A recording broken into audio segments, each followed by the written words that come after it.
If you like your Duodin half naked and fiery, this is the place for you as we go from this to this and I show you how to paint Fyreslayers. Welcome to the painting coach. Alright, let's get started. So I've primed this model with black and then I've put some Wraithbone can over the top to give it a bit of a Zenithal look so we can get straight into it. The first thing we're going to do is paint all the dark red areas such as the cloak, and the colour I'm using this is Flesh Terror's red contrast paint. So just apply this fairly liberally, make sure it doesn't pool too much and that you haven't got any blotches. When that's dry, we want to paint some of the scales that we've got on the leather of the cloak, and to do that we're going to take some black Templar contrast paint and just paint this very carefully over those areas, making sure that we leave those gaps of red in between. We want to give the impression of a worn, cracked, old leather effect on this cloak, so let's start that now. We're going to take some Wazdakka Red and we're going to use this to highlight all of the red areas, and what we're going to do is use a bit of a stippling, scratchy motion to give that effect. When that's dry, we'll continue the highlights using some Squig Orange, which is really nice and desaturated. Do exactly the same thing again along those edges using a stippling motion, and you can also use it to add some scratches across the body of the cloak. Next up, we need to base all of the flesh, so the colour we're going to use for this is Kislev Flesh. Now you probably will need 2 coats to make sure it covers in its entirety, but just paint this over all those areas where you can see some bare flesh, and trust me, there are plenty. To shade all of that and add some definition to the flesh, we're going to take some Fyreslayer Flesh contrast paint. Now I'm not going to use a huge amount of this, just put a little bit on your brush and work it all over the area to give that kind of darker, soot affected look that we're going for. Once that's dry, we can go back to Kislev Flesh and start to highlight up some of those areas. Now what we're looking for is very large areas such as all the bellies of the muscles. We're not worried about edge highlighting here, we're very much area highlighting those raised parts of the model. The last highlight we'll do is a 50-50 mix of Kislev Flesh and Flayed One Flesh. And we're going to carry on doing this exactly the same thing along those areas. We just want to subtly change how we do it. So when we're doing the big muscle areas, we want to perhaps just glaze it slightly to add a bit of a nice transition. But when we have those fingers and the toes, the knees, we want to make sure we've got nice thick paint so we can get some good definition.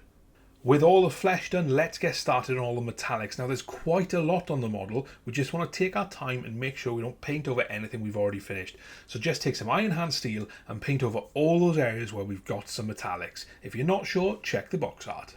To shade all of the metal, we're going to take some Nuln Oil. Now we want to paint this over and get it into all those recesses, but we don't want to slop it on so that we make mistakes and get it over the flesh and also have it pooling too much. To highlight all of the silver, we are of course going to use Vallejo Model Air Chrome, which is a fantastic paint for highlighting silver. All we're looking to do is pull this along those sharp raised edges of any metallics to give us a nice sharp pointy highlight. Now that we've put that chrome highlight down, we can start to tint some of the other metallics. So rather than use a whole load of different paints to do this, we're just going to use contrast. So the first thing we want to do is paint that reddy brass effect, and the colour we're going to use for this is Gore Grunta Fur. Simply paint this over all those parts of the metal where you think you're going to need this colour. And lastly, we want a little bit of a desaturated gold colour, so we can use some Aggaros Dunes. Again, painting this over the metallic base we've already got to get that really nice cold desaturated gold look. The whole model's coming together now, so we're just going to take some Wraithbone and go back over those areas where we may have been a little bit sloppy, such as on the beard and the hair, and also the horns that we've got coming out of the armour.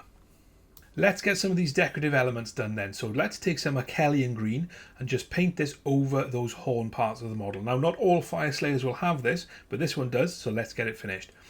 Once that's done, we're going to let it dry and we're going to add a second coat. We'll also give this a real simple highlight with some Baharroth Blue. Just make sure you've got a good point on your brush and paint it along those sharpest edges. Check the box art if you're not quite sure. Next up, we've got the smoke coming out of that sensor. So we want to paint it a little bit like the box art. So take some Basilicanum Grey and paint the majority of that smoke element.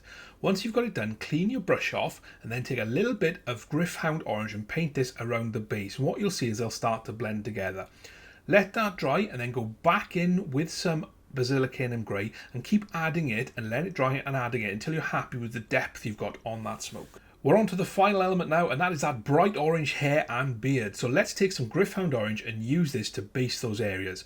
Once it's dry, we're going to need to add a second coat just to make sure we've got a really nice strong base coat there. Once that's completely dry, you can see that we've shaded and added a base there, which is one of the great benefits of contrast paint. So let's start highlighting. The first colour we're going to use is Fire Dragon Bright, and we're going to use the shape of the model and the sculpt to just drag our brush along those raised edges. And what I'm looking to do is aim for about 50% of that hair to be highlighted. So I'm starting about halfway up and just dragging my brush.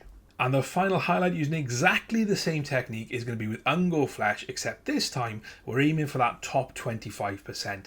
Now it might look a little bit bright to start with, but as it dries it will blend in and you get a really nice bright fire effect. So there we have it, this Fyreslayer is done and ready for the tabletop. I really hope you've enjoyed this video on the fusion between contrast and normal layer paints, and we've got a really great result. If you liked the video, give it a like, leave a comment, maybe check out some of my other content. Otherwise, I'll see you next time.